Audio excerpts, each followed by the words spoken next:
Today we're going to be talking about why your hiring process is losing money. That is what my editors want me to talk about, and that's what we're going to be talking about. And I do think it's an important topic, and I have two ways where you're losing money in the hiring process as a hiring manager. And the goal of this video is to have you stop doing that. Stop losing money in the hiring process. As a hiring manager, the whole point of hiring people is to make money. I'm going to go over this right now with you so you stop losing money and don't make the mistakes. The whole point of going through this is so you will become wise. Wise people learn from other people's mistakes.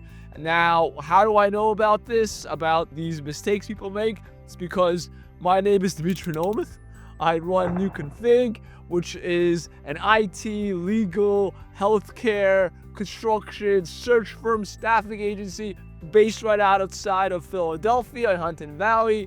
Been in business since 2012, over 1.5 million in gross revenue in 2024, and we're growing fast. And I have clients come to me all the time with problems in the hiring process. Hence, they come to me. They come to an expert that understands the hiring process, such as a staffing firm, a search firm.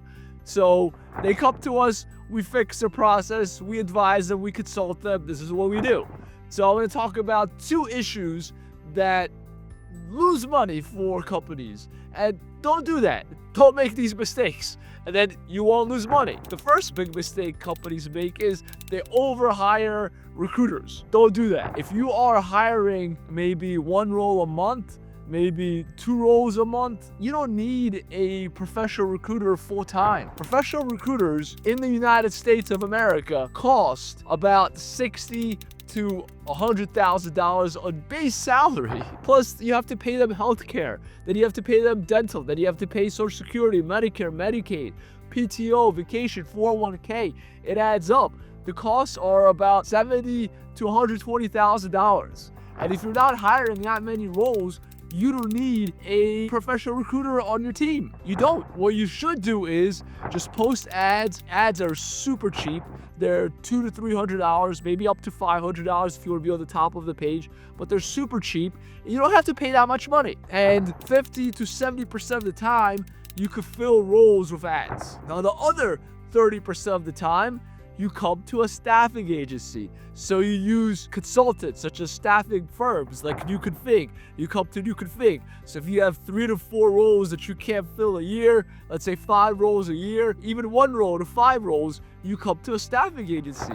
And there you pay 20% of base salary, which is normal for most roles that are non-executive or non-partner level. Partner level and executive roles go up to 25%, sometimes 30%. It depends on the role. But normal roles, director to mid-tier, senior manager to analyst, sales, operations, they're all in the 20% range. And that's a lot cheaper than hiring a recruiter. So I see a lot of clients have 3 to 4 recruiters, even one recruiter on the team when they're just hiring 1 role a month, even 2 roles a month. Even 2 roles every 3 months. Like, it's ridiculous. You don't need a recruiter. You could save so much money by just posting ads yourself as the owner or the COO or the CTO. Have the hiring managers post roles, and then using staffing agencies such as NewConfig intimately whenever you need them. And you could save so much money. So don't do that. Don't have a recruiter when you don't need one. In fact, smart companies know this, because the first things that go down when the economy goes down is first things that are laid off are recruiters and IT. And that just shows you that they were cost centers. They weren't really bringing any money. So that's why you should use staffing firms to outsource. Outsource everything that is not your prime work. You can save a lot of money that way. If you're hiring increases and you're hiring 5 roles a month, 10 roles a month, and you foresee that happening in the future horizon next 2-3 years, that's great. That means your company's growing. Then yes, then you need a recruiting team. Then you could have a talent acquisitions team. But most companies don't, and that's why they're losing money. So that's my point number 1.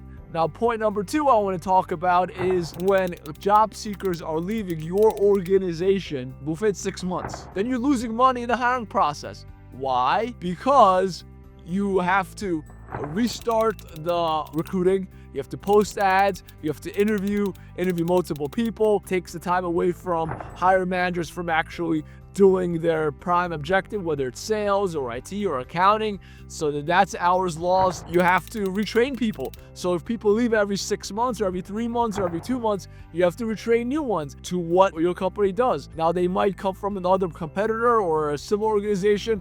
They already know a lot of the process, but you still have to retrain them. So you lose time on retraining them. You lose time on the recruitment process. You have to pay ads. All of that takes time away from your prime work. So if people are leaving your roles very fast, if it's 6 months, your hiring process is broken. You're losing money on it. We could go into the thick of things and go into your QuickBooks, go into the weeds and find out, it's the right metaphor, where you're losing money. But generally wise, I'm 100% sure you're losing money if people are leaving within 6 months. That's just the way it is. So what can you do? How do you fix it? I'm going to give value to you right now. First things first, increase salary. Now, don't just keep it a secret when you increase salary. Post it on all your job boards where you posted the ads. Increase salary. Tell your network that you've increased salary from 70 to 80,000. If you increase salary, you're going to have higher demand for people. More people are going to be interested in that role. So you're going to have more people applying, and then you have to weed out the job hoppers. The people are switching jobs every year, don't hire them. Guess what? If they hopped those jobs, guess what? They're going to hop you. People don't change that quickly. So look at their past history as a determinant of what's going to happen in the future. If they keep switching jobs, they're going to switch jobs from you too. Don't do that. Don't hire them. So that's my advice. Increase salary. Another thing you could do is, if the job is 100% on site, make a couple of days remote. That's going to increase demand. If the job's already a hybrid, make it 1 more day hybrid. That's going to increase the demand even further. So do those two things. Increase salary and make the job more remote, more hybrid, and that's going to increase more candidates that you get. And on the other side of the equation, do not hire job hoppers. Do not do that, because then they're going to hop from you, and that's bad, and then you'll be back at the same spot. When you follow my advice and you get more people applying to your ads, follow my other advice and hire people that are not job hoppers. Now, if you're having trouble getting candidates after increasing salary, you probably didn't increase it enough, or after you made the job more remote, or if you can't make the job more remote, if neither of these things work for you, come to NewConfig, come to a search firm. Let us help you. If you are still getting people to leave within 6 months, we're going to help you fix that by getting you a lot more candidates, because what we do is a totally different process than just posting ads, which does work 50 to 70% of the time. But we actually cold call, we email, we text, we do everything besides go to people's houses, and we persuade people to recruit them to apply to your role. This is what we do. That is a difference. It's night and day difference between posting ads and using agencies. But again, you don't need agencies all the time. You just need them about 30 to 50% of the time when the ads don't work. So I hope this video has been valuable to you about where you're losing money in the hiring process. Keep watching my videos, keep commenting and being involved. If you have questions, you can always email me. My information is in the bottom of this video. And thanks for watching. Stay tuned for the next video. Appreciate your time.